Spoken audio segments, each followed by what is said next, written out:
10 objets que vous ne pensiez pas pouvoir imprimer en 3D. Salut à tous, c'est Théo de la Nouvelle École et bienvenue dans cette nouvelle vidéo. Aujourd'hui, je vais vous présenter 10 objets utiles et sympas en impression 3D. Vous pourrez réaliser certains de ces projets très facilement, même si vous êtes débutant, mais d'autres sont un petit peu plus complexes, destinés à un niveau un peu plus avancé. D'ailleurs, si vous arrivez à réaliser les 10 projets, félicitations, vous n'êtes plus novice dans ce domaine. N'oubliez pas de liker et de partager cette vidéo, ça nous aide beaucoup. Et sur ce, on commence sans plus tarder. Numéro 1, des emporte-pièces. Bon, je sais ce que vous vous dites, les emporte-pièces, c'est facile à faire. Il y en a partout. Autant aller chez Jiffy, la vidéo est terminée. Casse. Sauf que vous le savez, l'avantage de l'impression 3D, c'est d'offrir une personnalisation énorme. C'est pourquoi on a décidé de se faire plaisir. On a créé des emporte-pièces Pokémon, le tout à partir d'un fichier STL qu'on a trouvé sur internet. Mais vous pouvez évidemment créer votre propre fichier. Et pour ça, c'est très simple. Sur Fusion, par exemple, vous importez une photo que vous mettez en format SVG et il vous suffit ensuite d'extruder l'image pour avoir du volume. Et après, comme pour une impression 3D classique, vous exportez votre fichier en .stl et vous l'imprimez.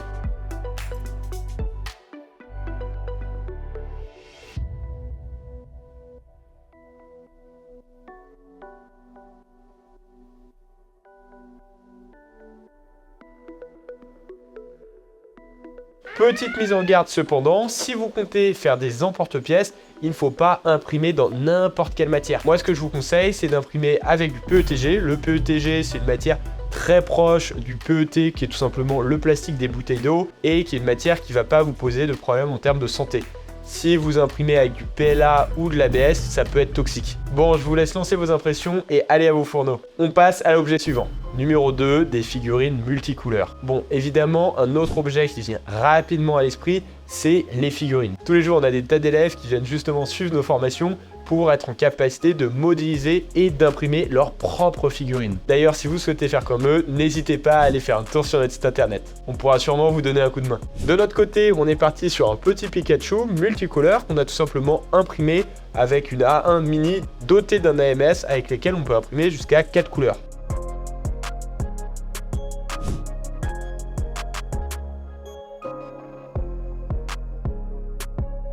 Cependant, si vous regardez en détail l'impression, vous pouvez vous apercevoir que cette dernière possède des stries. Si vous souhaitez obtenir des figurines avec un plus haut niveau de détail, dans ce cas-là, il faudra plutôt passer sur une autre technologie d'imprimante qu'on appelle imprimante 3D résine, qui là va vous permettre vraiment d'avoir des détails de qualité, des détails très précis. Évidemment, cette techno a d'autres défauts, notamment vous manipulez des produits qui sont plus toxiques et surtout vous êtes très vite limité en termes de taille d'impression.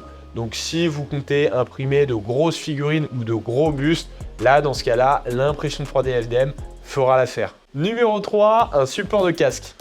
À la Nouvelle École, on pense à tout le monde, notamment aux gamers. Et ce petit support de casque, il peut être un très bon entraînement à l'impression 3D. Et étant donné que ce dernier, il est composé de deux éléments. Bien évidemment, une vis et le support. Ça permet tout simplement d'adapter votre support à votre meuble. Ce qui est très important si vous comptez réaliser ce type d'objet, c'est que vous allez devoir travailler la résistance globale de votre création. Pour ça, vous devez évidemment augmenter votre taux de remplissage et ça consommera plus de matière et ça prendra plus de temps d'impression. Attention cependant à bien prendre en compte le jeu entre la vis et le support.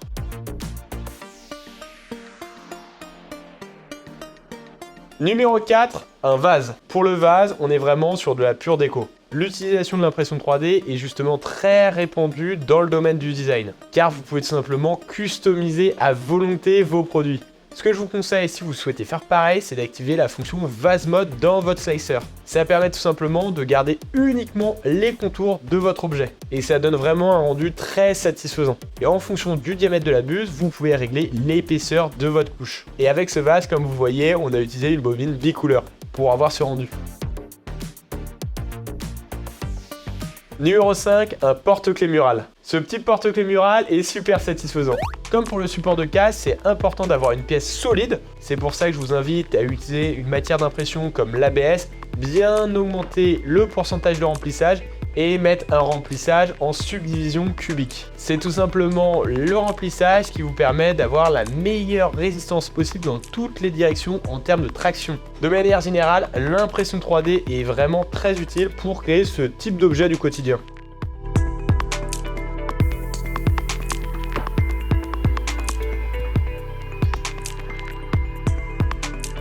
Numéro 6, un range-écouteurs. Combien d'heures on a passé à démêler les nœuds de nos écouteurs? Regardez ce petit objet, il est juste trop cool et trop pratique. Il permet d'enfiler les écouteurs de manière ordonnée. Pour la couleur, on a décidé d'utiliser un filament spécial, un filament fluorescent, qui donne un rendu super dans le noir. Ce type de filament, il peut se révéler particulièrement pratique, notamment pour imprimer des aiguilles d'une horloge ou encore une coque de téléphone. Justement, en parlant de coque de téléphone,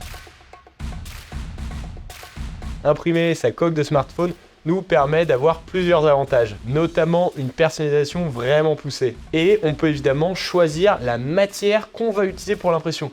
Et le mieux dans ce cas-là, c'est d'imprimer une matière flexible, notamment utiliser ce qu'on appelle du TPU.